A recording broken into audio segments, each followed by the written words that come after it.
कि आयत नंबर 26 में क्यों लिखा हुआ है काफिरों को मारो? कौन है ये काफिर? काफिर हम हैं। आपके कुरान में लिखा हुआ है आयत नंबर 26 में, जिस पे विवाद आज भी हो रहा है। आप जाइए अपना कुरान पढ़िए, अपने कुरान को सुधारिए, उसके बाद हमसे बात करिएगा। गलत होंगी तो अभी इस्लाम धर्म को कबूल करूंगी। मैं मुस्लिम भाई बहनों से एक बात पूछना चाहूंगी कि आपकी कुरान में सूरा नंबर 9 आयत 5 में क्या लिखा है? मुझे बताओ ये 24 आयतों के बारे में आपका क्या कहना है?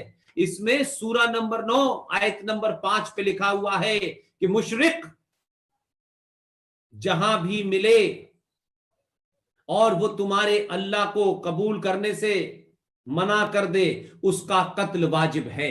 पारा 10 सूरा 9 तौबा आयत 5 पे लिखा है, फिर जब हराम महीने बीत जाएं तो मुशरिकों को जहां कहीं पाओ कत्ल करो और उन्हें पकड़ो और उन्हें घेरो और हर घात की जगह उनकी ताक में बैठो। मुशरिक कहाँ? मुशरिक यहाँ लिखा है। मुशरिक का मतलब होता है जो मूर्ति की पूजा करते हैं। हाँ। मुसलमान तो मूर्ति की पूजा नहीं करता, हिंदू करता है। हाँ। है ना? ईसाई भी मूर्ति की पूजा नहीं करता, हिंदू करता है। तो हिंदू के लिए लिखा है कि जहां कहीं पाओ वहां घात करो, वहां कत्ल करो, वहां मार। इस्लाम में कि जो इस्लाम को ना माने या जो काफिर है उसे मार दिया जाए, काट दिया जाए, उसके फैमिली को लूट लिया जाए, क्या ये किस हद तक सच है? और क्या उसको इस दुनिया में जीने का हक नहीं? माशाल्लाह भाई साहब ने बहुत अच्छा सवाल किया। वो कहता है कि मुझे ये गलत फहमी है और लगता है कि गलत है कि इस्लाम में काफिर को मार देना चाहिए, काट देना चाहिए। आपको कोई भी मुसलमान ने मारा या काटा है ना? आप माशाल्लाह सही सलामत है, अल्हम्दुलिल्लाह। आपको किसने मारा, काटा? मैं जानना चाह रहा हूँ कि ऐसा कहीं है लिखा हुआ है या नहीं? Very good. ये क्या होता है कि जो लोग इस्लाम के खिलाफ किताबें लिखते, मिसाल के तौर पे अरुण शूरी का नाम सुने? अरुण शूरी जो मिनिस्टर था चंद साल पहले, बहुत किताब लिखते हैं इस्लाम के खिलाफ, बहुत मशहूर है इस्लाम के खिलाफ। लोग क्या करते, कुरान मजीद की आयत उठाते, आउट ऑफ कॉन्टेक्स्ट पस मंजर के खिलाफ लिखते, और एक आयत जो बहुत इस्लाम की क्रिटिक उछालते वो इस तौबा की आयत सूरा नंबर 9 आयत नंबर 5, और लिखते हैं कि कुरान में लिखा है जहां भी आप काफिर को पाएंगे इनटू ब्रैकेट्स हिंदू, आप उनका कत्ल करो। आप अगर कुरान मजीद खोलेंगे, तर्जुमा पढ़ेंगे तो उसमें लिखा है जहां भी आप काफिर को पाएंगे कत्ल करो, लिखा है। लेकिन ये आउट ऑफ कॉन्टेक्स्ट है, पस मंजर के खिलाफ है। पस मंजर जानने के लिए आपको आयत नंबर पहले से पढ़ना पड़ेगा। सूरह तौबा सूरा नंबर 9 आयत नंबर 1 से पढ़ेंगे। वहां लिखा हुआ है कि मुस्लिम और मुशरिक मक्का के उनके बीच में एक पीस ट्रीटी थी, एक सुलह थी। ये पीस ट्रीटी, ये सुलह एक तरफा मुशरिकों ने तोड़ दिया मक्का के। जब अल्लाह ताला आयत नंबर 5 पे आते तो कहते हैं कि हम तुम्हें 4 महीने का वक्त देते हैं, 4 महीने की मोहलत, आप सुधर जाओ वरना ऐलान जंग। आपने सुलह की थी, आपने सुलह को तोड़ी, 4 महीने का वक्फा, सुधर जाओ वरना ऐलान जंग। और फिर अल्लाह ताला कहते हैं सूरह तौबा सूरा नंबर 9 आयत नंबर 5 में, जंग के मैदान में जब भी आप काफिर को पाएंगे, मतलब दुश्मन जब आएंगे जंग के मैदान में तो आप लड़ो, डरो मत। अभी कोई भी आर्मी जनरल आज की तारीख में, सिपा सलार, वो थोड़ी कहेगा दुश्मन आए तो भाग जाओ, वो कहेगा डरो मत, लड़ो, मारो। तो ये जंग के मैदान की आयत है कि आप जब देखेंगे तो डरो मत, मारो। जंग के मैदान में जब काफिर तुम्हें हमला करने आ रहे, मारो।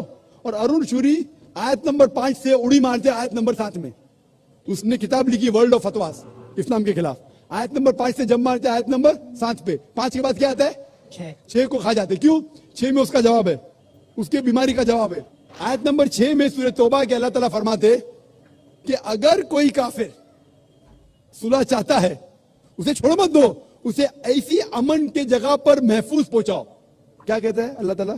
अगर कोई काफिर सुलह चाहता है, अमन चाहता है, उसे छोड़ मत दो, उसे संभाल के हिफाजत के साथ महफूज जगह पे जाके छोड़ो। Escort him to a place of security. आज का सिपा सलार सबसे दयालु क्या बोलेगा? दुश्मन को जान दो। यहाँ अल्लाह ताला कहते सिर्फ छोड़ो मत, ऐसी जगह पे लेके जाओ हिफाजत के साथ जहां वो महफूज है। समझ रहा? तो ये कुरान क्या आयत है? तो इन लोग पसे मंदर के खिलाफ कोट करते, और जहां भी जिहाद के आयत है, जंग के मैदान में जब आप मिलते हैं गैर मुस्लिम से, वो आपको कत्ल करना है, कत्ल करो। उसके बाद फौरन आप पढ़ेंगे सूरह अनफाल सूरा नंबर 8 आयत नंबर 60 के बाद 61 में लिखा है अमन बेहतर है। महाभारत में कत्ल करने के कितने श्लोक आते? कितने? हजारों, कुरान से कई ज्यादा। तो महाभारत जानते हैं आप ना? जब मैं हिंदू से पूछता हूं महाभारत में झगड़ने के कितने, लड़ने के कितने श्लोक है, तो वो हिंदू मुझसे कहता जिहाद है, के खिलाफ मैं कुछ नहीं कह रहा, क्योंकि हमारे धर्म में भी धर्म युद्ध है। सुनिए मेरी बात ना, धर्म युद्ध है बराबर। तो हिंदू मुझसे कहता है ये जो धर्म युद्ध है क्या है, बातिल के खिलाफ है, वो बातिल को झगड़ने का लिखेला महाभारत में। तो मैं कहता हूं कुरान में भी वही लिखा है, किसका कत्ल करो, जो धर्म के खिलाफ है। आप समझे ना, धर्म युद्ध मतलब हक और बातिल के खिलाफ झगड़ा। तो बातिल को कत्ल करने का लिखा गया महाभारत में, वही लिखा है कुरान में। और भगवत गीता, भगवत गीता जानते, सबसे ज्यादा पढ़ी जाने वाली किताब भगवत गीता। श्री कृष्ण अर्जुन को सलाह देते हैं। अब जब भगवत गीता पढ़ते हैं, चैप्टर नंबर 1 भाग नंबर 1 श्लोका नंबर 42, 43, 44, 45, उसके अंदर अर्जुन कहता है, झगड़ा होता है अर्जुन पांडवास और कौरवास। पांडवास 5 भाई, कौरवास 9 भाई। अर्जुन जंग के मैदान में हथियार को जमीन पे रखता है और कहता है मैं जंग के मैदान में निहत्था मरना पसंद करूंगा बनिस्बत अपने रिश्तेदार से झगड़ा करूं। उसके फौरन बाद, चंद श्लोक बाद, भगवत गीता भाग नंबर 2 श्लोका नंबर 2 और 3 में श्री कृष्ण कहते, क्या कहते, ए अर्जुन तू बुज़दिल कब से हो गया, ये गलत ख्यालात तेरे दिल में आए कैसे, तू नपुंसक कैसा हो गया। इंपॉर्टेंट, श्री कृष्ण अर्जुन को क्या बोलते हैं, इंपॉर्टेंट, नपुंसक। कौन कह रहा है, श्री कृष्ण अर्जुन से। बुज़दिल कब से हो गए, क्षत्रिय का धर्म है लड़ना। फिर भगवत गीता भाग नंबर 2 श्लोका नंबर 31, 32 और 33 में कहते क्षत्रिय का धर्म है लड़ना, अगर आप नहीं लड़ेंगे तो आप सफलता पाएंगे नहीं। क्षत्रिय वो खुश नसीब है जिसे लड़ने का मौका मिलता है।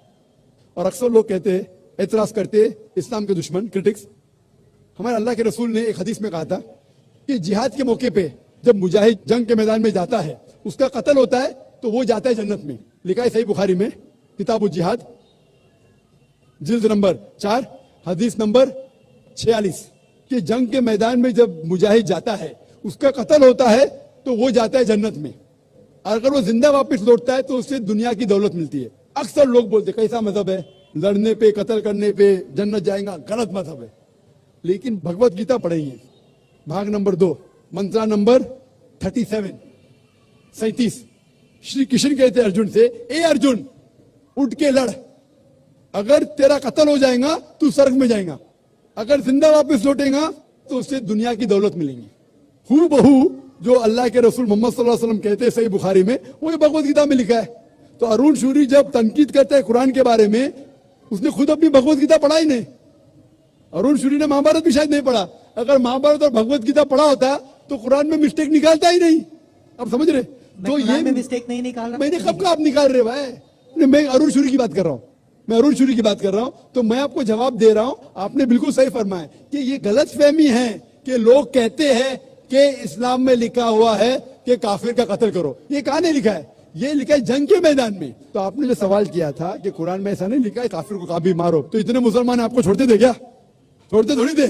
ये गलत फहमी है, आप समझे ना। तो ये गलत फहमी है कि जहां भी काफिर मिले कत्ल करो, ऐसा ये जंग के मैदान में जब आपको लड़ने के लिए आ रहे, आपको मारने के लिए आ रहे, तो आप उनको मारो। ये है।